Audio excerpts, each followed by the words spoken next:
Hi everyone, welcome to Ship Talk. My name is Jared, co-founder of Lojistic, where we help companies better monitor, manage, and reduce their shipping costs.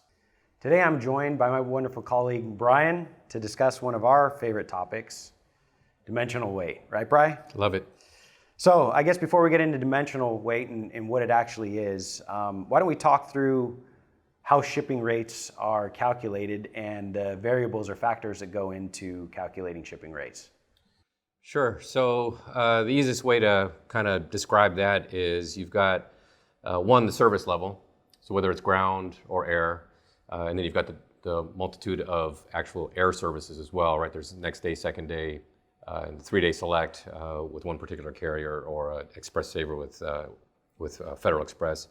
You've got the zone, so you've got the origin zip code along with the destination zip code pairings to actually gather the zone. And then you've got the weight, and that's either the actual weight or what you said earlier, the dimensional weight of the package. So it sounds like there's 3 variables then, and to summarize, it's the service level, it's the zone, and the weight. Exactly. Perfect. Exactly. And then how is weight calculated? Because there's some different ways that the carriers look at weight. Most carriers nowadays either take the actual weight of the package, which is the physical weight of the package, or what we would consider the billable weight, which is the difference between the actual weight or that dimensional weight piece.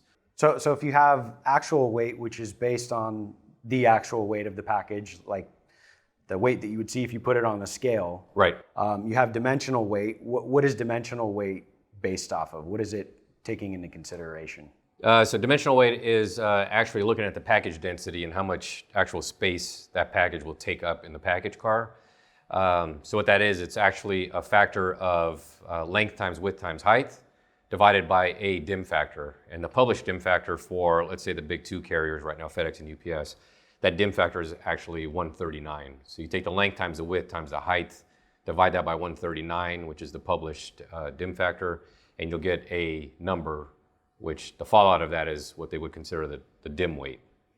So it sounds like dimensional weight then is taking into consideration or accounting for both the weight and the size of a package, correct? Right. Okay. And then the greater of those two, actual weight versus dimensional weight, is what is called the build weight. The billable weight, right? right, exactly. Okay. And that's the actual weight used to calculate the rate that shows up on a UPS or FedEx invoice, for example. Exactly. Okay. So dimensional weight then is really a reflection of package density. Would you agree? Yes, exactly. It's the package density, which is the amount of space that the package would occupy, basically anywhere, whether it's in the package car being picked up, or in the airplane, or in the feeder network. And the whole concept, obviously, is if I'm shipping this cup in a massive package, right? Although the package may only weigh 2 pounds, it's taking up a lot of space, right? More space than it needs to, right? Right. So that's the carrier's way of billing me for that extra space that I'm taking up. Right. When I could really ship this cup in, a much smaller package. Exactly. And take up Yep. less space, right? Yep. And so that's essentially how the carriers are accounting for the extra space or the additional space that I'm consuming. Right. That's the way they compensate for the space you're taking up in their network. Okay, so you mentioned there's a formula, length time width time height divided by a dim factor, which today that dim factor is 139. Right. Currently. What are some of the mistakes that we typically see when calculating dimensional weight? Most of the time, some customers don't realize that the dim factor is 139. They might think that there's a different dim factor to use. So that's one. The biggest, however, is usually if a customer looks at the bottom of the box or the carton that they're using, and they use the dimensions that are stamped on the bottom of the box to calculate the dimensional weight without actually measuring the outside of the box. The dimensions on the bottom of our box are actually the internal dimensions of the box, so that customers know exactly what fits in that inside the box. Inside the 4 walls of the box. Yeah. If you were to measure the outside of the box, depending on the size or the type of corrugate you're using, those dimensions could be off anywhere from 1/4 of an inch to 1/2 inch, which means you'd actually be at a much different size box if you actually measure the outside and compare it to the dimensions that are stamped on the bottom of the box. Got it. So if somebody's looking at a 12 by 12 by 12, because that's what's printed on the bottom of a box, it most likely is going to be dimmed out at like a 13 by 13 by 13. It could. Because the carriers are scanning the outside of the box, Right. obviously, and not the inside. Yes. Right? Yep. Okay. Okay, so now that you've explained one of the common mistakes, Brian, does dimensional weight apply to all services? Yes. Every service, including the final mile delivery services that both UPS and FedEx offer, SmartPost and SurePost right now, those services are also subject to dimensional weight. Okay, so regardless of whether I'm shipping ground, air, postal hybrid, those are all subject to dimensional weight. Yes. Got it. So understand how dimensional weight is applied today, but how has this changed over the years?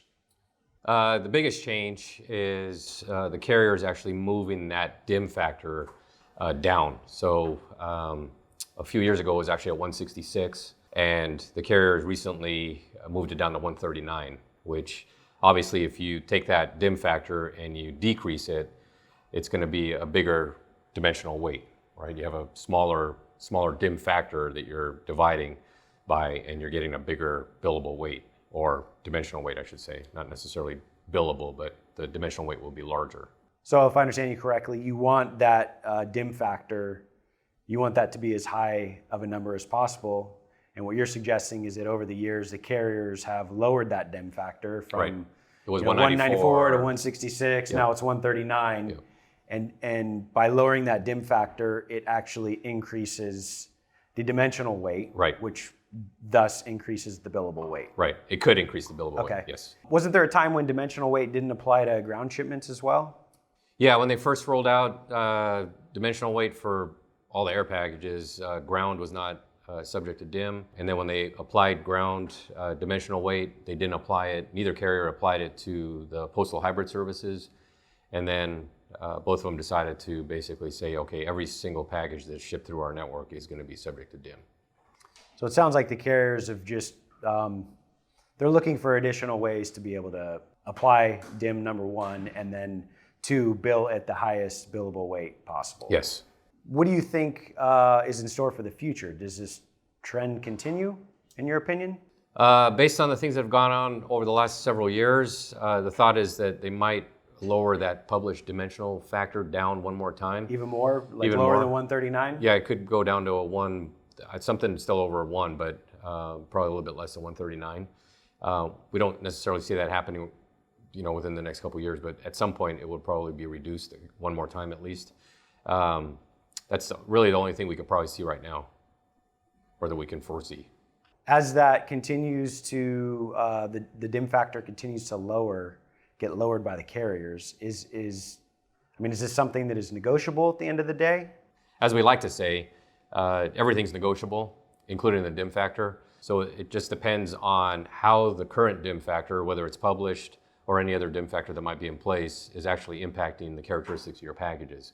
So if you're not impacted too much by the published DIM factor, then it might not necessarily be too much of an issue.